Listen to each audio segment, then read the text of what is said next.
il est en colère. Qu'est-ce qui fait que vous êtes très proches comme ça? Mais si vous êtes animé de colère, vous commencez à vous crier l'un à l'autre. Vous ne pouvez pas songer ou rêver grand. Mais qu'est-ce qui fait que cette discipline ne marche pas? Qu'est-ce qui fait que tu ne réussisses pas? Écoutez, la colère est prête à détruire une vie construite avec tant de sacrifices. Ce que tu es aujourd'hui est réellement le prototype de ce que tu devais normalement être. CEPAS, Centre évangélique paix et sanctification. CEPAS, cité des transformations. Hébreux 13-14. Cherchez la paix avec tous et la sanctification, sans laquelle personne ne verra le Seigneur. Programme des cultes, Jésus-Christ est Seigneur. Venez apprendre de la part du Seigneur chaque mercredi, culte d'enseignement, 17h à 19h30. Venez communier avec l'Éternel chaque vendredi, culte de prière et de foi, de 17h à 19h30. Venez glorifier, louer l'Éternel chaque dimanche, culte de célébration, de 8h30 à 11h30. Soyez donc les bienvenus. Gloire à Jésus. Alléluia. Que Dieu vous bénisse abondamment. Prends ta Bible.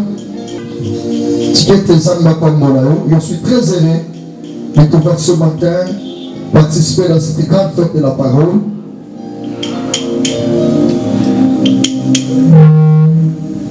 Nous sommes dans le livre de 1 Corinthiens chapitre 9, versets 24 à 27. Alléluia. La Bible dit ceci. Mais savez-vous pas que ceux qui courent dans les stades courent tous? Mais qu'un seul remporte le prix. Courez de manière à les remporter. Tous ceux qui combattent s'imposent toute espèce d'abstinence. Alléluia. Amen. Tous ceux qui combattent, ils sont soumis à des règles qui les empêchent de faire autre chose. Donc ils se donnent une certaine discipline. Et il le faut pour obtenir une couronne qui n'est pas corruptible. Mais nous le faisons pour une couronne incorruptible. Alléluia. Amen. Moi donc je cours, non pour comme à l'aventure. Je frappe non pas comme batailleur, comme quelqu'un qui frappe dans le vide. Mais je traite purement mon corps. Et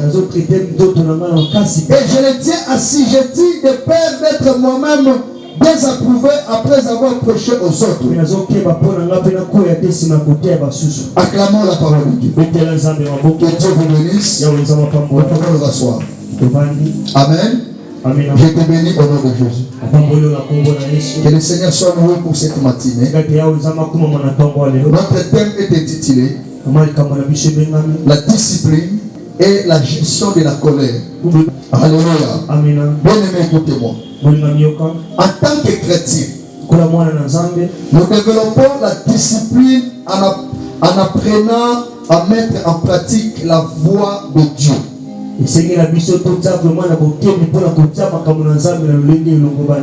En obéissant à ses lois. Nous avons notre part à jouer dans le plan divin. Alléluia.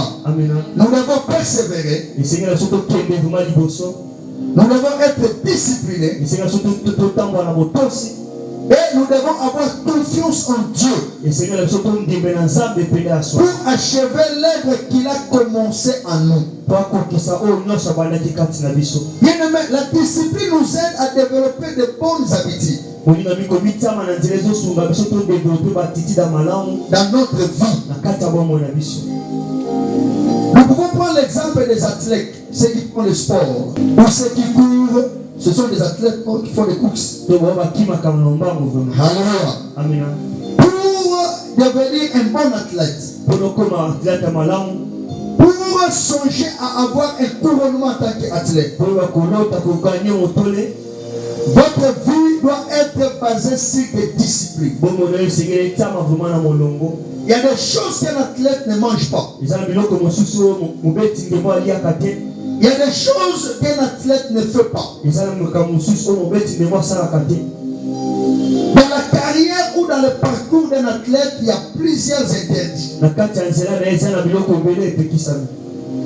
Il y a plusieurs interdits. Donc c'est une discipline pour tout athlète de ne pas le faire. Vous verrez qu'il y a même certains aliments qu'un athlète ne peut pas manger. Il y a certaines attitudes que l'athlète ne peut pas afficher. Et nous attendons des fois, on a sanctionné tel joueur parce qu'il était dans une boîte de nuit avec des femmes. Qui est le gars qui a dit ça? On a tel joueur est suspendu parce que il a fait ceci, il a fait ceci. Donc il y a toujours la discipline pour tout athlète. Et nous, en tant qu'enfants de Dieu, nous menons notre marche sur la terre comme dans un terrain de sport. Nous ne pouvons pas remporter un couronnement. Nous ne pouvons pas remporter une médaille si nous ne sommes pas soumis à des règles et à des disciplines. Je parle à quelqu'un. Alléluia. C'est pourquoi Corinthiens nous dit que ne savez-vous pas que ceux qui courent dans le stade courent tous. Mais il n'y a qu'un seul qui remporte le prix. Et il ajoute pour dire courez de manière à les remporter. Bien aimé, sur la terre, nous sommes nombreux enfants de Dieu. Mais ce n'est pas tout le monde qui héritera le royaume demain.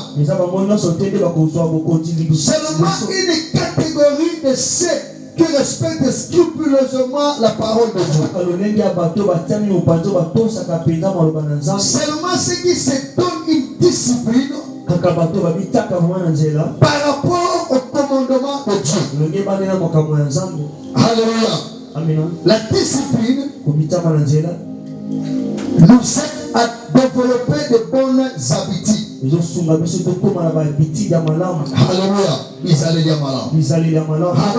Alléluia. Ça nous aide, bien aimé. Si quelqu'un n'est pas discipliné, il échouera dans ses entreprises. Si quelqu'un n'est pas discipliné, il n'atteindra pas le haut sommet. Si quelqu'un n'est pas discipliné, il ne sera pas appelé à arriver dans le top. Que Dieu te bénisse.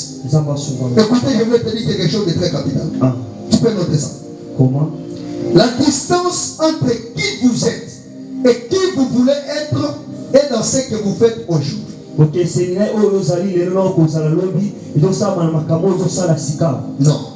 Je disais que la distance entre qui vous êtes et qui vous voulez être et dans ce que vous faites aujourd'hui. Est-ce que quelqu'un m'a compris? Bien aimé dans le Seigneur, tu veux devenir quelqu'un. Tu veux atteindre une certaine niveau. Tu veux atteindre une certaine dimension. Tu veux devenir selon ce que tu imagines être. Tu vas souligner dans ta vie qu'il existe une distance qui sépare ce que vous êtes aujourd'hui et ce que vous voulez devenir demain. Cette distance-là se trouve dans ce que vous faites aujourd'hui. Est-ce que je parle à quelqu'un? Tout ce que vous faites aujourd'hui définira ce que vous voulez devenir demain. Alléluia.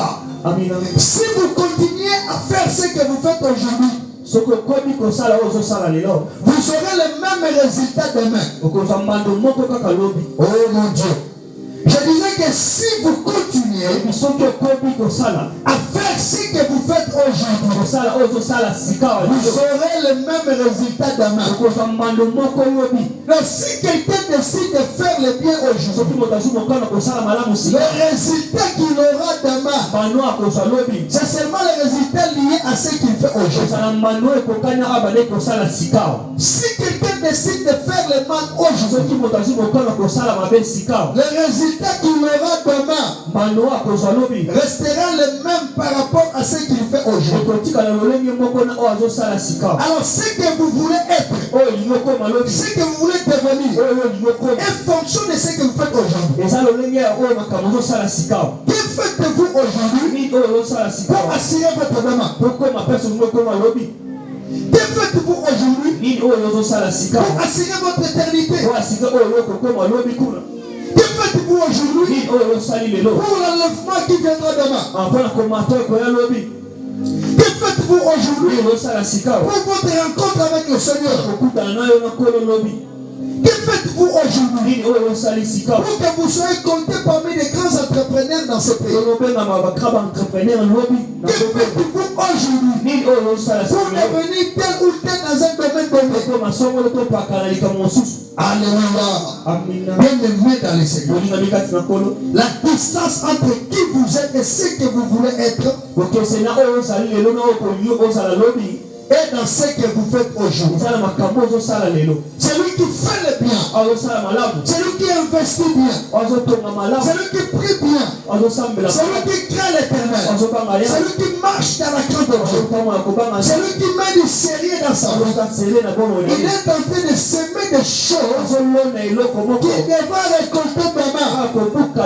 Alléluia. Et si vous continuez à faire ce que vous faites aujourd'hui, vous aurez le même résultat demain. Alléluia. Les résultats changent en changeant la position et les habitudes. Je parlais à une seule femme. Je disais que le résultat change en changeant la position et les habitudes. Tu veux que tes résultats changent, mais tu dois changer ta position. Tu dois changer tes habitudes. Les mêmes habitudes te soumettent au même résultat. Et la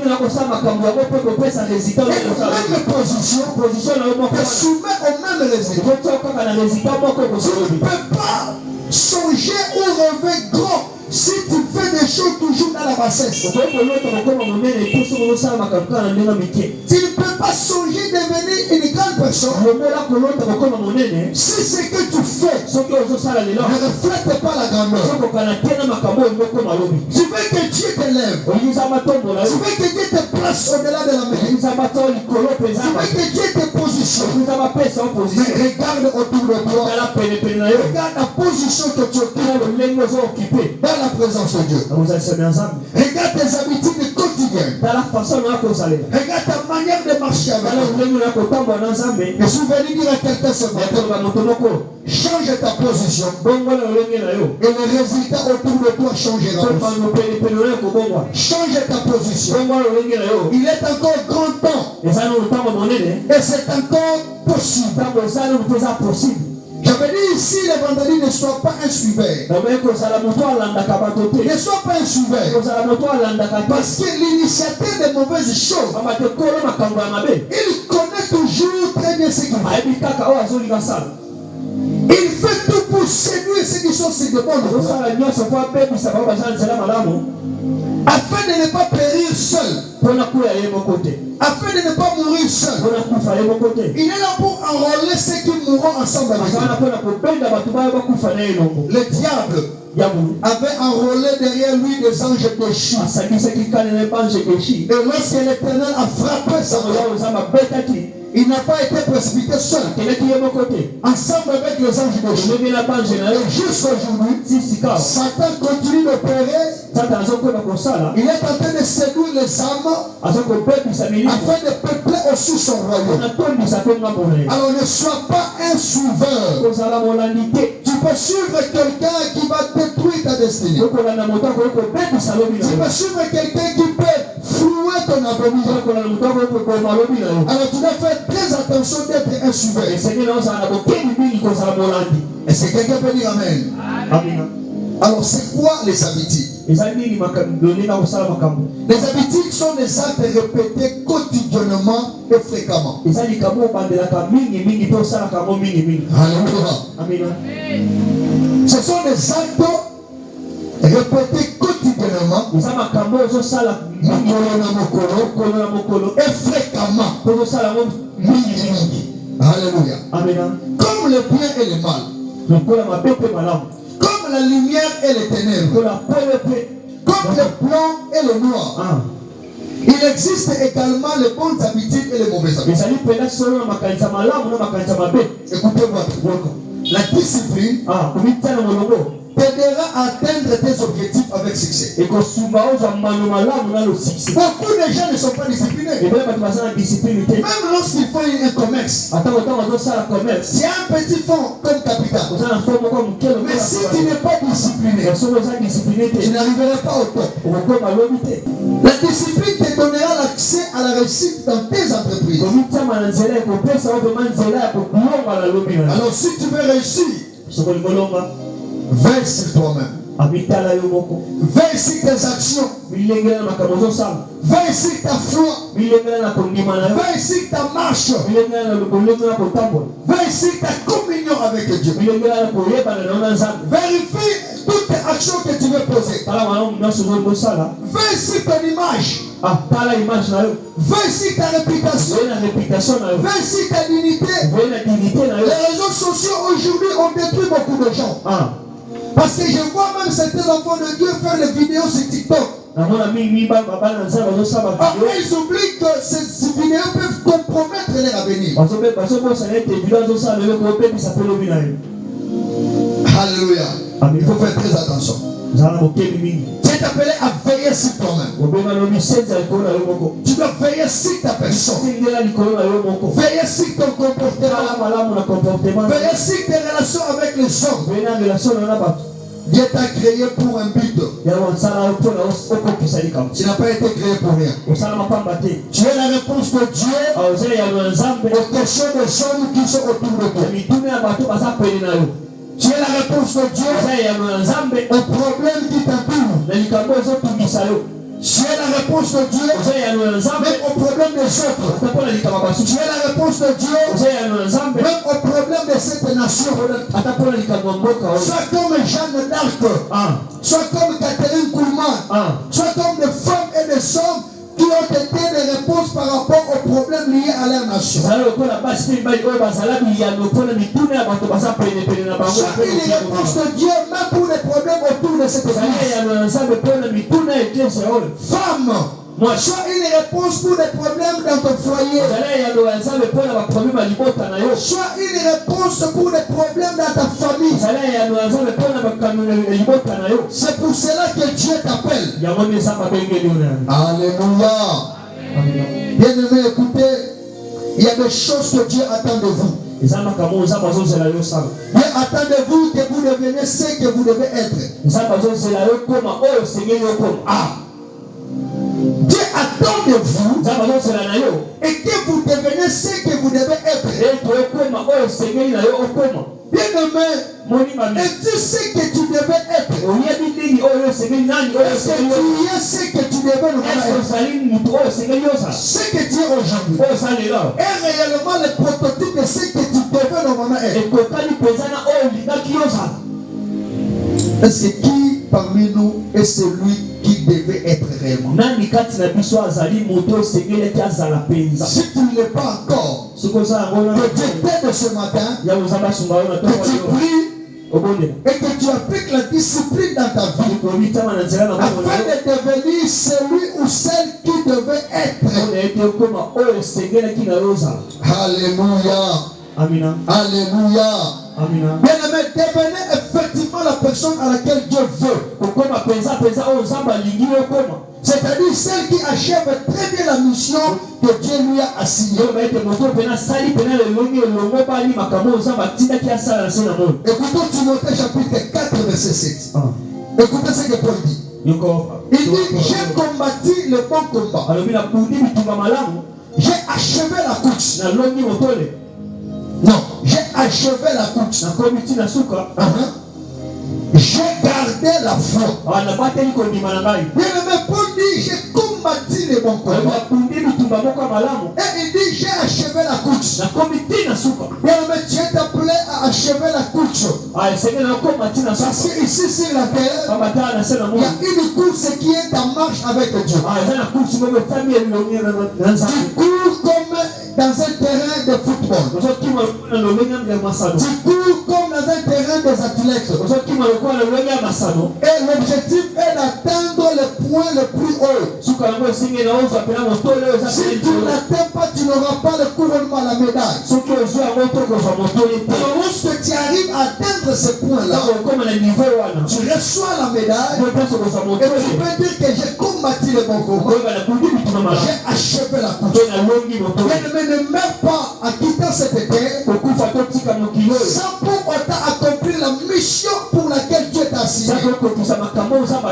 Sinon tu seras quelqu'un qui est passé comme une personne. Avant de quitter cette terre, il faut que tu sois la personne qui laisse des traces. Celui qui a compris tout ce que Dieu lui a assigné. Et tu es appelé à savoir pourquoi tu as été envoyé sur la terre. Quel est le but pour lequel Dieu t'a envoyé ici?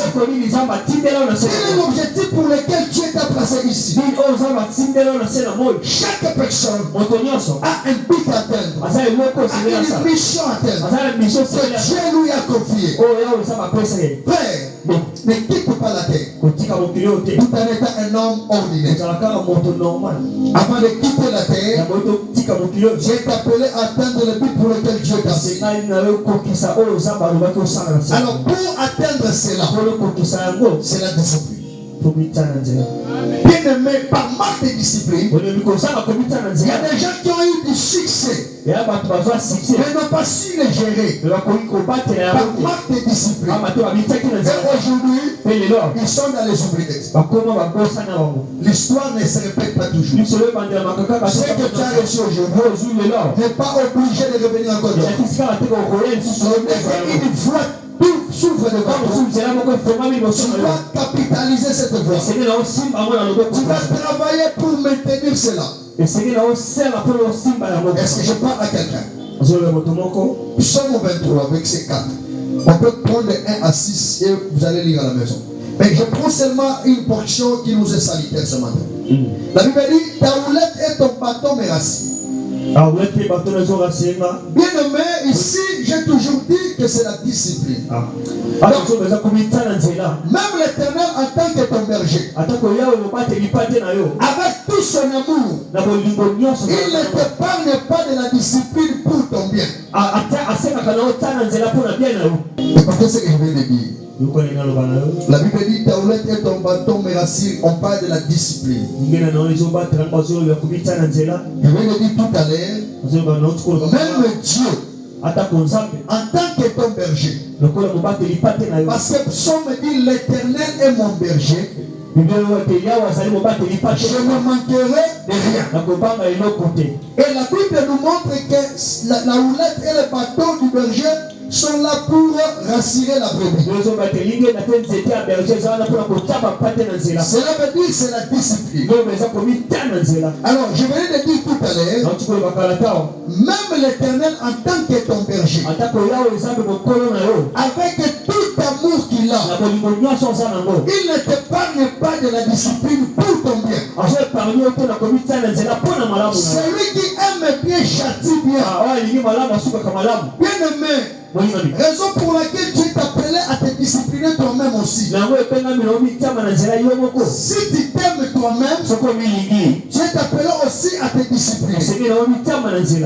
Ton téléphone est discipliné, mais ton corps n'est pas discipliné. Tu es capable de mettre les codes dans ton téléphone, mais incapable de mettre les codes dans ton corps. Tu te livres à n'importe qui au prix de l'argent, au prix de iPhone, au prix de paraître. Est-ce que je parle à quelqu'un? C'est très capital. Dieu, malgré son amour, il ne t'épargne pas de la discipline pour ton bien. Frère, Nous devons nous sentir encouragés lorsque nous recevons une correction de la part de Dieu. Lorsque nous recevons une discipline de la part de Dieu. Souvenez-vous qu'il est écrit, châtie celui que tu aimes. Alléluia. L'Éternel frappe avec le bâton tout ce qu'il reconnaît pour ce fils. Il prend le fouet et il frappe tout celui qu'il reconnaît comme fils. Si tu es fils de Dieu, si tu es fille de Dieu, l'Éternel n'hésitera pas de prendre un fouet pour te châtier. Parce qu'il le fait avec amour. Et si je parle à quelqu'un, supporter les châtiments de Dieu. Écoutez ce que Hébreu dit. Je suis dans Hébreu chapitre 12, verset 6 à 7. C'est comme des fils que Dieu vous traite. Car quel est le fils qu'un père ne châtie pas? Après ça, quel est le fils que Dieu ne châtie pas? Hébreu nous montre que Dieu, par son amour, il nous met sous discipline. Il nous châtie. Il peut nous donner des punitions pour que nous revenions sur les trois chemins, pour que nous marchions sur la voie droite. Alléluia. Aime la discipline de Dieu. Aime ta propre discipline. Aime la discipline de ton encadré. Alléluia. Bien-aimé, Dieu laisse la majorité des habitants du monde suivre leur propre voie.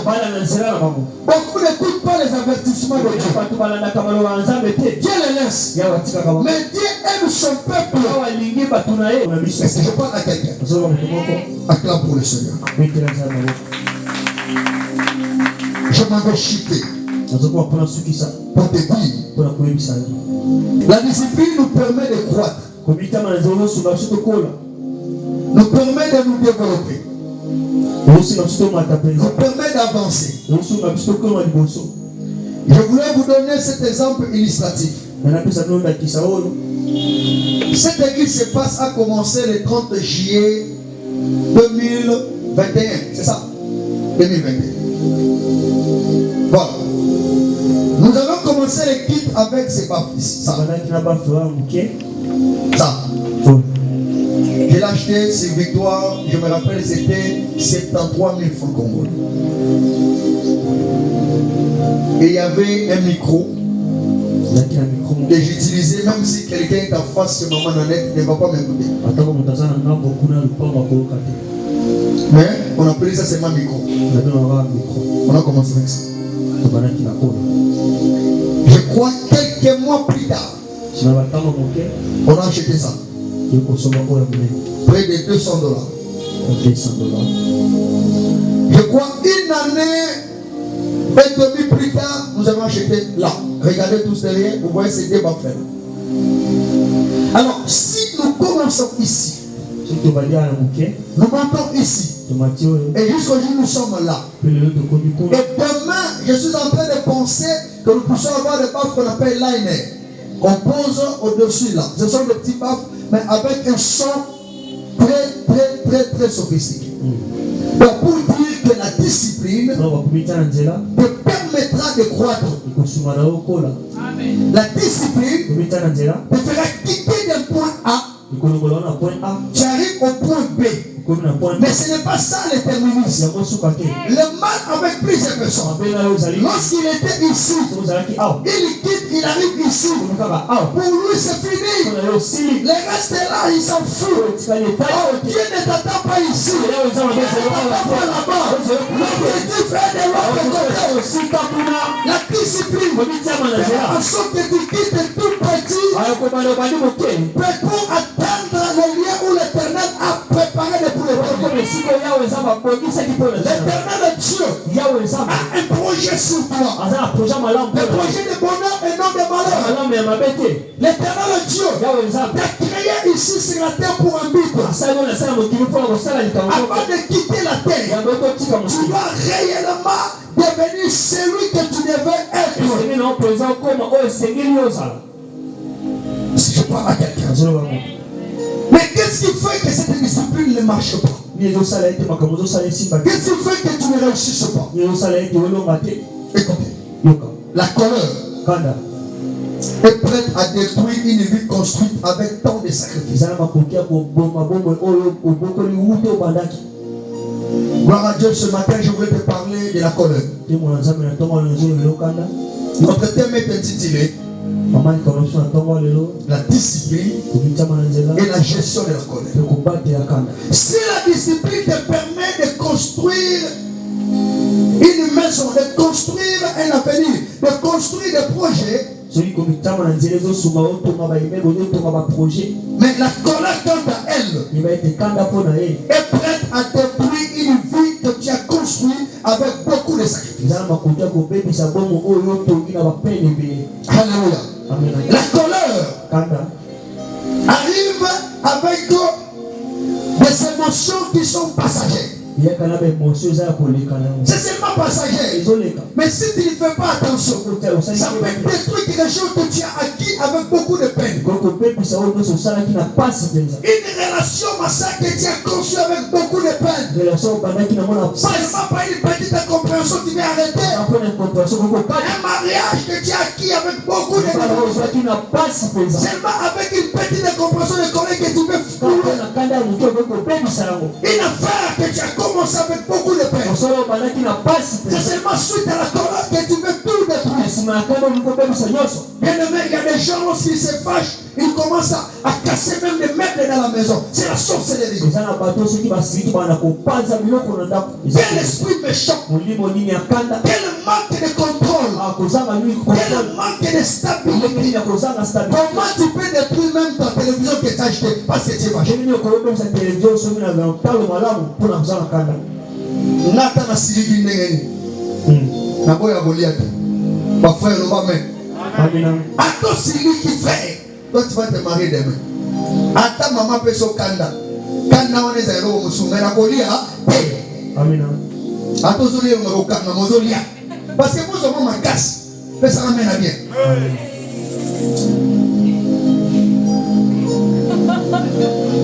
au kanya na mosa hivi frère, ne refuse pas de manger parce que tu es fâché. Mange pour avoir assez de l'énergie. Frère, la discipline te permet de construire quelque chose et atteindre un certain niveau.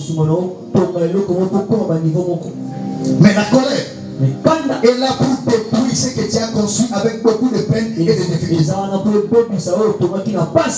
Alors écoutez, pourquoi quelqu'un crie quand il est en colère? Qu'est-ce qui fait que vous êtes très proche comme ça? Mais si vous êtes animé de colère, vous commencez à vous crier l'un à l'autre.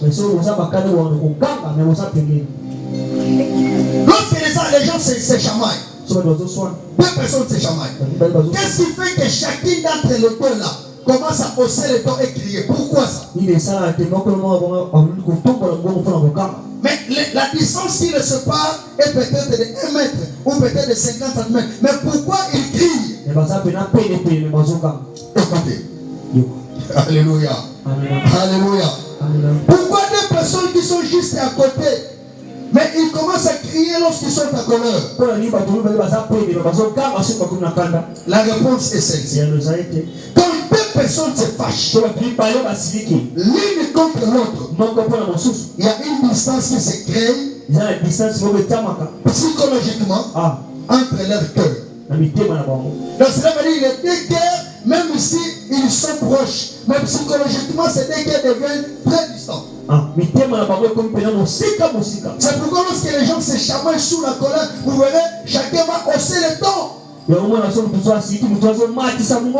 Parce que les cœurs ne sont plus rapprochés. Les cœurs sont maintenant très distants et éloignés. À chaque fois que tu te fâches, jusqu'à atteindre une dimension incontrôlée, et toi-même tu te dis que son mal a signé la montée. Lorsque tu atteins cette dimension, sache que ton cœur s'éloigne même de la présence de Dieu. Et c'est le diable qui vient maintenant prendre la commande. Et tu es capable et tu es prêt et tout fait. Il faut savoir gérer ta colère. Il y a même des relations amoureuses qui pouvaient continuer. Il y a même des fiancés qui pouvaient continuer. Mais elles ont été arrêtées à cause de la colère. Mais si on te pose la question,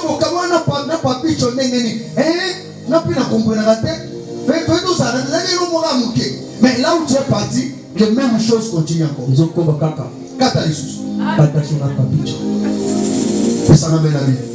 y a des choses qui sont réparables. Si tu ne parviens pas à gérer la colère, tu ne sauras pas répondre à l'appel de Dieu. Tu ne sauras pas faire la volonté de Dieu. Tu ne sauras pas être la réponse qu'il faut pour les questions autour de toi. Parce que la colère crée une distance qui se crée psychologiquement entre les cœurs. Et pour couvrir cette distance-là, il faut crier pour s'entendre. Alléluia. Mais qu'est-ce qui se passe lorsque des personnes s'aiment? Si des personnes s'aiment, qu'est-ce qui se passe? Elles n'écrivent pas l'un sur l'autre, mais parlent à voix basse. Pourquoi? Parce que leurs cœurs sont psychologiquement proches. J'avais une cabine téléphonique à l'époque, on appelait ça cabine. C'est mon avenue. Et je pouvais faire passer des appels, il y a des gens qui venaient appeler. Si un garçon vient pour appeler, il va crier, oh, Ozawapi, ah, Namalak, Nazoya. Mais si une fille vient appeler, même moi qui suis dans la cabine, je n'attends pas ce qu'elle dit. Elle parle, elle finit, elle me dit, oh, Silis, on a Silis. Mais comment moi je suis en face d'elle? Elle a parlé jusqu'à terminer la conversation, je n'ai pas entendu. Donc si des personnes s'aiment, elles n'ont pas besoin de se crier l'une sur l'autre. Pourquoi? Parce que là qu'elles sont rapprochées. Si tu évites la colère dans ton cœur se rapprochera beaucoup plus à la présence de Dieu. Elle se rapprochera vers ton prochain. La colère de tout ce que tu as bâti avec tes mains. La colère de tout ce que tu as conçu avec difficulté. La colère ne te permet pas d'avancer. La colère ne te permet pas d'avoir la paix. La colère va déstabiliser ta vie. Alors prie beaucoup que Dieu traite sur cette affaire de la colère. Ne sois pas colérique. Quelqu'un qui est colérique n'entend pas de conseil. Quelqu'un qui est colérique, même si vous dites quelque chose qui est bien, mais lui entend que vous êtes en train de l'insulter. Sois discipliné et évite la colère. Est-ce que je parle à quelqu'un? Est-ce que je parle à quelqu'un? Est-ce que je parle à quelqu'un? Mais vous pouvez guérir une personne en colère en la calmant aujourd'hui. Vous pouvez guérir une personne en colère et la calmer aujourd'hui. Profitez de chaque instant de votre vie. Parce que la vie est très courte. Une réponse douce calme la colère. Mais une réponse méchante allume le feu, embrasse le feu. Est-ce que je parle à quelqu'un? Acclame pour le Seigneur. Acclame pour le Seigneur. C'était le message de ce matin. Que l'Éternel Dieu de toute gloire, celui qui écoute nos prières, celui qui nous appelle dans cette réunion, que ce Dieu-là te soit favorable. Pendant que tu acclames le Seigneur, je prie que Dieu te bénisse abondamment. Je prie que tu sois une réponse par rapport aux questions autour de ta vie, que tu sois une réponse par rapport au questionnement de ce passé, que tu sois une réponse par rapport au foyer, que tu sois une réponse par rapport à la nation, que tu sois une réponse par rapport à ton mariage, que l'Éternel Dieu t'aide et que tu mettes ce message en pratique. Si quelqu'un dit Amen, que Dieu le bénisse. CEPAS, Centre évangélique paix et sanctification. CEPAS, Cité des transformations. Hébreux 13-14. Cherchez la paix avec tous et la sanctification, sans laquelle personne ne verra le Seigneur. Programme des cultes, Jésus-Christ est Seigneur. Venez apprendre de la part du Seigneur chaque mercredi, culte d'enseignement, 17h à 19h30. Venez communier avec l'Éternel chaque vendredi, culte de prière et de foi, de 17h à 19h30. Venez glorifier, louer l'Éternel chaque dimanche, culte de célébration, de 8h30 à 11h30. Soyez donc les bienvenus.